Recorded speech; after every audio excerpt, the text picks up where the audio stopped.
Lorsque nous parlons du berger, surgit immanquablement à notre esprit l'image de la brebis. Compte tenu de ce que nous savons concernant ces deux-là, il n'y a pas de berger, il ne peut pas y avoir de berger s'il n'y a pas de brebis. Et donc, le trimestre que nous entamons s'ouvre sur la relation entre le berger et la brebis. C'est une relation particulière, très étroite. Et seuls les deux savent ce qui se passe entre eux. De part et d'autre, il existe une relation dans un va-et-vient qui amplifie l'intimité de cette relation, de cet échange entre eux. Et ceci met en confiance la brebis, notamment parce que c'est surtout elle qui a besoin d'être aidée. Pour débattre ce sujet, nous avons avec nous le pasteur Kendi Sigéa qui va nous dire un peu ce qu'il pense et comment il voit les choses. Bonjour pasteur, le thème c'est le creuset du berger, ça va? Bien bonjour, merci pour cette invitation qui est d'ailleurs une très belle leçon cette semaine. Et je crois que le Seigneur a encore des choses à nous apprendre. Alors je voudrais aussi saluer ceux qui nous suivent sur tous les réseaux sociaux dans Bible ouverte et je voudrais leur dire de prêter attention à ce qui va se passer là maintenant. Juste avant d'échanger, de débattre, est-ce que tu accepterais de nous faire une prière s'il te plaît? Avec plaisir. Mais nous prions, nous invoquons la présence de Dieu parmi nous. Éternel Dieu notre Père, combien nous te sommes reconnaissants pour cette Bible, cette parole ouverte. Et maintenant, Seigneur, que nous l'abordons. Bien sûr, nous avons besoin de ton Saint-Esprit, de ta direction, que tu puisses toi-même diriger cet échange et que vraiment chaque cœur soit touché, afin que toi, le bon berger, Seigneur, tu puisses continuer à diriger nos vies au nom de Jésus. Amen. Amen. Pasteur, pour vous, juste pour vous, qu'est-ce que creuset? Alors, c'est une très belle question, justement, sur laquelle je me suis penché.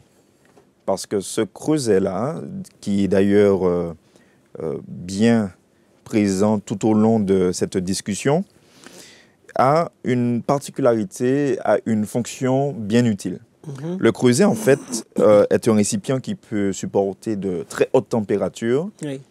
Et c'est un outil, en fait, particulièrement, par exemple, dans la métallurgie, quand les fondeurs également doivent manipuler le verre, pour effectivement faire fondre donc, le matériau dans ce récipient en question, afin donc soit d'y mélanger certains composants, donc des alliages de métaux, mais également ce récipient est utilisé pour purifier, pour épurer la matière. D'accord. Alors vraiment le creuset, c'est un outil qui va permettre de travailler la matière.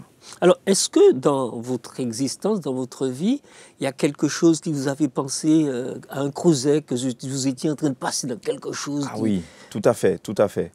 Parce que dans la vie, je crois qu'il y a plusieurs situations, plusieurs circonstances dans lesquelles, lorsque l'individu se retrouve dedans, eh bien, on a tendance à se dire « Waouh, quelle journée !» Quelle journée, on le dit parfois, quelle journée galère, quelle journée compliquée. Et on a du mal à se dire, bon ben voilà, journée après journée, comme ça on passe les épreuves et des fois on a l'impression que ça ne s'arrête jamais. Mais en fait, les épreuves ont un but. Oui. Les épreuves ont une finalité, mais sommes-nous à l'écoute pour savoir quelle est cette finalité? Parce que des fois on se dit, bon ben, on est seul au milieu de cet immense océan, on est seul au monde. On est seul dans les difficultés de la vie, mais en fait, nous ne sommes jamais seuls. Oui. Tout se passe pour une raison bien précise. Mais sommes-nous à l'écoute? Je répète, sommes-nous à l'écoute? Oui, on peut toujours se poser la question. Et alors, j'ai lu dans la Bible, je suppose que ça a été lu aussi de votre côté, le texte suivant qui se trouve au psaume 23, verset 1, « L'Éternel est mon berger, je ne manquerai de rien ». Qu'est-ce qui peut pousser un croyant à utiliser cette expression-là dans sa vie, justement dans le creuset, dans la vie de tous les jours? Alors, ce psaume, qui est d'ailleurs connu par beaucoup, par pratiquement une très grande majorité de chrétiens, de croyants, eh bien, pourquoi ne manquer de rien? En fait, ce berger-là, manifestement, on constate que c'est un berger qui pourvoit. C'est un berger qui est pourvoyeur, c'est un berger aussi qui a de la patience. Donc, quand on a de la patience, on a tendance à voir un peu plus loin. Oui. Pourquoi? Parce qu'on est plus posé, on peut prévoit. mieux aborder les choses. On prévoit. Et ouais, c'est ça, exactement. Et en fait, la brebis se sent en sécurité. La brebis, justement, eh bien, elle est en mesure de dire « je ne manquerai de rien ». C'est-à-dire qu'elle est dans un état vraiment où elle sent que, eh bien, ce berger-là va lui ouvrir les portes. Oui. Ouvrir les portes de quoi? D'un plan, d'un avenir, d'accord? Un plan de bonheur, d'espérance, un plan de prospérité, un plan vraiment où son malheur n'est pas recherché, mais vraiment son bonheur, où il pourra s'épanouir. Alors ça, c'est un texte qui est vraiment formidable pour cet individu justement qui traverse l'épreuve dont nous parlions tout à l'heure. À partir de cela, dans cette relation intime assez particulière... Relation d'amour. Oui, avec le berger, entre le berger et la brebis. Qu'est-ce qu'il y a de si fascinant qui fait que la brebis s'attache à son berger, le berger lui-même s'attache à sa brebis? Tout à fait. Donc là, ce qui vient d'être dit, c'est que dépeint une relation de proximité. Oui. Une relation, je dirais, d'intimité. Et c'est ça le lien? Oui, je pense effectivement que à partir du moment où cette proximité se développe, cette intimité devient tangible, eh bien là, on a le verset premier qui est, je dirais, comme une louange, comme une reconnaissance, comme vraiment un témoignage public de dire, voilà, ça c'est mon berger. Et je sais qu'avec lui, je ne peux manquer de rien. Parce que, en fait, la proximité me permet de pouvoir exprimer cela. Et ça, c'est fort. Parce que le penser, c'est quelque chose, le vivre, c'est quelque chose, mais le dire, c'est quelque chose. Ce qui veut dire que la voix va prononcer ce que le cœur a expérimenté. Et ça, c'est beau. Est-ce que dans cet aspect des choses, parce qu'on l'a expérimenté, est-ce que là aussi, ça peut nous pousser à recommander ce berger à quelqu'un? Effectivement. Alors là, par contre, moi, je me dis, à partir du moment, en général, lorsque quelqu'un goûte à quelque chose, il aime toujours, enfin, en général, voilà, dire, mais écoute, t'as pas essayé telle ou telle chose, telle ou telle marque, tel ou tel restaurant, tel ou tel produit, ou telle glace ou boisson ou plat ou quoi que ce soit. On aime dire parce que oui, ça nous a fait du bien, on a pris un certain plaisir. Et est-ce que le plaisir d'être au pied de Dieu peut être comparé à quoi que ce soit sur terre? Non. Donc vraiment, on constate que le fait de l'exprimer à quelqu'un d'autre, eh bien, si l'on peut dire ainsi, sera le témoignage par excellence. Vraiment, le partage par excellence. Parce qu'en fait, on partage quoi? On partage la source de la vie. Mmh. On partage vraiment la source qui nous donne accès à l'éternité. On partage l'origine de notre existence. Et ça, c'est quelque chose de formidable. Ouais. Alors, quand j'ai regardé les versets 3, 2 et 3 de Psaume 23, et je dis ce que j'ai remarqué. Alors, j'ai l'impression que le verset 2 et le verset 3, ils se mélangent bien. On a dit, il me fait reposer dans le vert pâturage, donc en quelque part, vous broutez quelque chose. Et ensuite, au verset 3, il dit, il restaure mon âme. On reprend le verset 2, il me dirige près des eaux paisibles. Et on retourne dans le verset 3, il me conduit dans les sentiers de la justice. Il a bonne raison, et ceci à cause de son nom. Comment percevez-vous ces deux textes-là, qu'ils se mélangent et pourtant bien séparés, bien distincts? Voilà.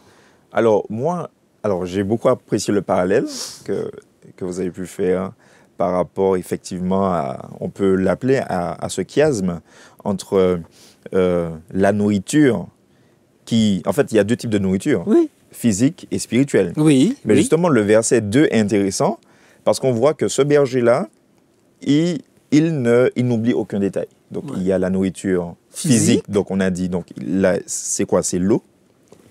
Alors, il commence d'abord par la nourriture solide. Donc, l'herbe, voilà, ou quoi que ce soit, à brouter, donc notre pain quotidien, on peut l'appeler ainsi. Oui. Et bien sûr, l'eau. Oui. L'eau qui, dans la Bible, est synonyme de vie. Oui. Est synonyme de... Voilà. Alors, ici, c'est intéressant parce que juste après, donc le verset 3, nous dirige dans le même schéma, mais sur le plan spirituel. Sur le plan spirituel. Et ça, c'est intéressant. Ouais. Parce qu'il restaure mon âme. effectivement, le fait de manger va permettre à quelqu'un de se restaurer après une journée de travail. Après un moment d'effort, qu'est-ce qu'on va faire? On va se restaurer avec de la bonne nourriture. Et ensuite, il ne s'arrête pas là, il dit « Il me conduit dans le sentier de la justice à cause de son nom ». Et nous savons que dans la Bible également, la justice de Dieu, la justice du Christ est ce qui nous donne la vie. C'est par la justice du Christ que nous avons accès à la vie. Donc là, on peut faire le parallèle avec les eaux paisibles que nous avons croisées au verset 2. Et ça, c'est quelque chose de formidable parce qu'en fait, oui, ce berger-là, sur le plan physique et spirituel, il entretient ses brebis. Et bien sûr, non seulement l'aspect physique et spirituel ici, mais bien sûr, dans les autres versets, nous allons voir l'aspect aussi mental. Donc là, vraiment, la brebis est en sécurité parce que sur les deux plans, eh bien, elle est vraiment entretenue par son berger. Alors, il y a encore, je vais rester encore quelques secondes sur le verset 2. Quand on parle d'eau paisible, on ne parle pas de torrent qui dévale la pente. On parle de quelque chose, une certaine tranquillité, une certaine sérénité, après avoir brouté la nourriture descend et tranquillement, on emmène l'animal pour s'abreuver. En quelque part, très, très tranquille. Très tranquille et... je ne sais pas, mais ça m'évoque une opposition avec ce que le monde nous propose aujourd'hui. Parce qu'en général, la vie est tellement rapide. La vie, les journées sont tellement intrépides. Ce qui nous est proposé comme divertissement sont des choses qui sont tellement parfois choquantes, tellement captivante mentalement que finalement, on n'arrive même plus parfois à s'en sortir. Mais ici, c'est vraiment à l'opposé. Là, je ne sais pas, on peut avoir comme image en arrière-plan un beau pâturage, une belle prairie avec une montagne coulant un beau ruisseau et puis un beau lac tendre, paisible. Vraiment, ça doit être quelque chose de formidable que d'être au pied de ce berger. Ah, quelle sérénité. Quelle sérénité. Quelle sérénité. Mais en dépit de cette sérénité-là, j'ai été surpris dans la suite, parce que je me suis posé la question, mais dans une situation si tranquille, si paisible, si agréable, que vient faire la vallée de l'ombre de la mort? Effectivement. Alors là, c'est pratiquement... Voilà, parce que là, c'est vraiment comme si on change de psaume. On change de chapitre, on change peut-être même de livre, parce que là, on n'est plus effectivement dans le même décor. Non, on n'est plus là, c'est comme si c'est une autre histoire. Alors, est-ce que c'est une opposition? Alors, c'est possible, parce que juste avant, on a la vie, on a l'eau, on est abreuvé de tout ce qui peut sortir du ciel. Mais comme nous avons vu au tout premier verset qu'avec ce berger, rien ne manque à l'appel, ça veut dire que la vallée aussi. Voilà, c'est ça. Et en fait, il prend en compte chaque détail. Eh bien, nous pouvons comprendre ici que la vallée de l'ombre de la mort, bien que redoutée, bien que faisant peur à plus d'un, elle est quand même nécessaire. Elle est quand même nécessaire. Elle n'est pas indispensable. Alors, est-ce qu'elle n'est pas indispensable? Ça, c'est une très bonne question. Je pense que ça, c'est selon les individus. Personnellement, je dirais que dans certains cas, elle peut être indispensable. Dans certains cas. En fait, qu'est-ce qui se passe? C'est que cette vallée de l'ombre de la mort, je peux la représenter comme étant un examen final. Donc, il y a eu toute l'année avec les interrogations, les devoirs à la maison, les contrôles, surprises, etc., etc. D'accord, les devoirs en groupe, etc. Mais à la fin de l'année, pour les troisièmes, il y a le brevet des collèges. Pour les terminales, il y a le bac. Et ainsi de suite pour toutes les autres années qui suivront, donc les examens finaux. Alors là, maintenant, on a peur. On a peur. Le stress va monter. C'est la partie sombre. Voilà. Est-ce qu'on a vraiment pris le temps de noter chaque détail? Est-ce qu'on a pris le temps d'assimiler les leçons? Et en fait, c'est ce qui est déterminant. Parce que, bon, je vais prendre un exemple parmi tant d'autres. Si je vais chez un mécanicien, chez un dentiste, chez, je sais pas, un ophtalmologue, quel que soit le professionnel, et j'ai l'impression que ce professionnel ne maîtrise pas son sujet, bien sûr, je serai dans l'embarras. Bien sûr, je serai apeuré. Donc, en fait, cette vallée de l'ombre de la mort, va permettre en fait d'acquérir des capacités afin que lorsque le moment venu, le moment d'exercer sera venu, je pourrai justement restituer ce que j'ai appris. Parce qu'en fait, très souvent, quand il n'y a pas d'examen, eh bien, l'être humain a cette orientation de se laisser aller, de ne pas vouloir évoluer. Voilà. Mais non, Dieu veut une chose, c'est que ses enfants évoluent, c'est que ses brebis puissent prospérer. Et bien sûr, non pas prospérer dans la médiocrité, mais prospérer vraiment dans quelque chose de plus élevé, de quelque chose de plus édifiant. Alors oui, cette vallée de l'ombre de la mort va permettre de savoir, est-ce que vraiment ma confiance se trouve dans ce bon berger? Ouais. Ma confiance est vraiment indéfectible, est vraiment bien ancrée, est vraiment bien fondée dans mon berger. Alors, justement, par rapport à ce qui vient d'être dit, qu'est-ce qui, dans le texte, justement, peut permettre de percevoir cela plus nettement à ce que vous venez juste de dire, dans la suite de cette vallée-là, qu'est-ce qu'il y a de rassurant qui permet aux croyants, en dépit de savoir que c'est sombre, cette zone-là, elle est sombre, ce tunnel-là est infini, et c'est la nuit noire là-dedans, qu'est-ce qui, dans le texte, pourrait rassurer le croyant? Parce que je crois voir des choses là, par exemple, je ne crains aucun mal, quand tu es avec moi, ta roulette ton bâton me rassure. Qu'est-ce qui, dans cela, peut rassurer quelqu'un qui traverse une situation extrêmement difficile? Et bien sûr, on fait bien de dire rassurer, parce qu'effectivement, comme l'auteur l'a bien expliqué, vraiment dans ces vallées-là, les rayons du soleil ne perçaient pas. Donc, ce qui veut dire que l'obscurité était bien présente et que pour beaucoup, eh bien, d'ailleurs, je prends l'exemple de petit enfant, l'obscurité fait peur. Mais justement, la Bible prend bien soin de dire que ta houlette et ton bâton sont mon réconfort, me rassure. Alors ici, il y a vraiment deux images, donc la houlette et le bâton. La houlette, en fait, était un outil qui était utilisé, d'accord, pour pouvoir ramener, pour pouvoir redresser. Oui, redresser et puis, je dirais, mettre plus proche du berger, la brebis en question. Et puis le bâton, effectivement, pour pouvoir permettre à l'animal, à l'individu en question, eh bien, de pouvoir comprendre quelle est la route à suivre. Pourquoi? Parce que, en fait, plus on s'engouffre dans l'obscurité, et plus l'obscurité peut s'accaparer de nous. Ouais. Et ça, c'est un engrenage qui est voulu par l'ennemi. C'est-à-dire que on pense, en tant qu'être humain, que même si on n'y met seulement qu'un pied, eh bien, que tôt ou tard, on pourra sortir quand on voudra. Mais en fait, ça, c'est un leurre. C'est un leurre. Parce que plus on va s'approcher doucement, mais sûrement, on pourra tomber dedans. Ouais. Donc, en fait, là, la houlette et le bâton sont vraiment là pour nous rassurer en tant qu'enfants de Dieu, pour nous dire, voici le bon chemin. Alors, si le bâton est là, si la houlette est là, ça veut dire qu'il y a quelqu'un derrière. Effectivement. Le bâton peut être tout seul là. Il ne peut pas être derrière. Mais cette personne-là, c'est une personne d'amour. Oui.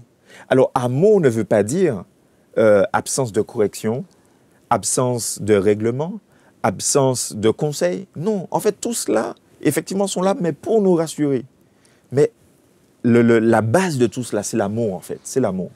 Donc là, c'est vraiment quelque chose d'intéressant pour savoir que ce berger-là, non seulement, on peut dire, il nous conduit même à travers cette vallée. Bon, il est là quand même avec nous, d'accord? Mais en fait, c'est lui qui dirige toutes choses, c'est lui qui est au contrôle. Et ça, c'est rassurant. Oui, alors, oui, c'est rassurant, d'autant plus qu'on a eu les verts pâturages, on a eu les eaux paisibles, la restauration profonde, on a même eu la vallée de l'ombre de la mort. Et surgit justement à la sortie de la vallée, on a une onction d'huile, on a une table qui est installée, comme si on a l'impression que tout ce qu'on a eu au départ n'était pas suffisant. Quand on arrive à la fin du tunnel, on a une table qui est posée là et le berger nous attend pour l'onction d'huile. Oui, alors c'est vraiment intéressant parce que la Bible dit « en face de mes adversaires ». Oui. Ben, en général, ça n'existe pas. Parce que quand il y a un adversaire, Donc, bien sûr, il y a de l'adversité. Parfois, il y a guerre, bataille, combat, etc. Quand on parle de tout cela, le champ lexical de la nourriture n'y est pas présent. Oui. Voilà, donc pour moi, ça n'a rien à faire là. Mais, et c'est là vraiment qu'on voit les bontés de l'Éternel. Parce que même, justement, lorsque la Bible nous révèle que oui, nous aurons des moments d'épreuve, nous aurons des moments de combat spirituel, nous aurons des moments vraiment où nous devons passer par cette épreuve-là et que l'ennemi nous attend au tournant, au virage, pour nous accaparer dans ces batailles spirituelles-là. La table ici qui est dressée est synonyme de bénédiction dans l'épreuve, dans l'adversité. Et j'aime beaucoup, c'était d'ailleurs ma méditation de ce matin, Jérémie au chapitre 1er, ce texte qui est si fort pour le prophète, je le prends très rapidement. On ne l'a pas vu, c'est vrai, dans le questionnaire, mais c'est une bénédiction, c'est une promesse qui est tellement forte. Donc Jérémie chapitre 1er, et le dernier verset dit ceci. Ils te feront la guerre, mais ils ne l'emporteront pas sur toi, car je suis avec toi pour te délivrer. Oracle de l'Éternel. La table, le berger est là. Voilà, il est là pour les nous délivrer. adversaires sont là, mais... Oui. Il y aura la guerre, il y aura les adversités, mais je suis là pour te délivrer. Et oui, donc la table, c'est synonyme de bénédiction. L'huile qui est faite avec l'olivier, d'accord? Donc l'huile d'olive, qui est d'ailleurs synonyme de Saint-Esprit, qui était mélangée avec du parfum. Ouais. Donc le parfum de la Bible est synonyme d'odeur. Donc c'est une odeur agréable qui veut dire le fait d'être propice à l'Éternel. Le fait de pouvoir lui rendre un service agréable. Un service qui lui convienne. Et ça, c'est intéressant parce que tout ce mélange-là est versé sur la tête. Mais pourquoi la donc, tête, sur la conscience. Sur le pied, pas voilà. Donc, sur la conscience, oui. Sur le siège de la pensée de l'être humain. Donc, ce qui veut dire que là, vraiment, eh bien, l'individu est vraiment prêt à aller de l'avant pour ne faire que la volonté de Dieu. Donc, par le Saint-Esprit et en rendant un service agréable. Ça, c'est formidable. Ça, c'est formidable. Et enfin, pour finir, la coupe déborde. La coupe, on sait que dans la Bible, elle contient du vin. Oui. Et le vin représente quoi? Le sang. Le symbole du sang de l'agneau, cet agneau qui est parfait, l'agneau de Dieu qui a ôté les péchés du monde et qui, bien sûr, nous a donné accès au salut. Alors, c'est formidable. Pourquoi? Parce que ce salut-là, on constate que quand il est versé dans la coupe, il va déborder. Ouais. Ce qui veut dire que le salut... L'abondance. Ce qui veut dire qu'il n'y a aucun péché qui peut résider en moi, que si vraiment je le demande au Seigneur, qui ne peut être effacé. Ouais. Tous mes péchés sont effacés. Et désormais, cette justice qui me couvre par le sang de Jésus peut être totale, complète. Et ça, c'est vraiment, encore une fois, rassurant. Pourquoi? Parce qu'on constate que jusqu'à la fin, ce bon berger-là, il pense à tout. Ouais. La table en face des adversaires qui signifie une diversité de mets, ouais. qui signifie une diversité de bénédictions. L'huile qui représente donc le Saint-Esprit et la faveur divine. Enfin, je veux dire, le fait d'être propice devant le Seigneur. Et enfin, cette coupe qui représente le salut en abondance, parce que c'est ce que Jean 3,16 dit, pour tout le monde. Ouais. Pour tous les hommes, tous les êtres humains. Exactement.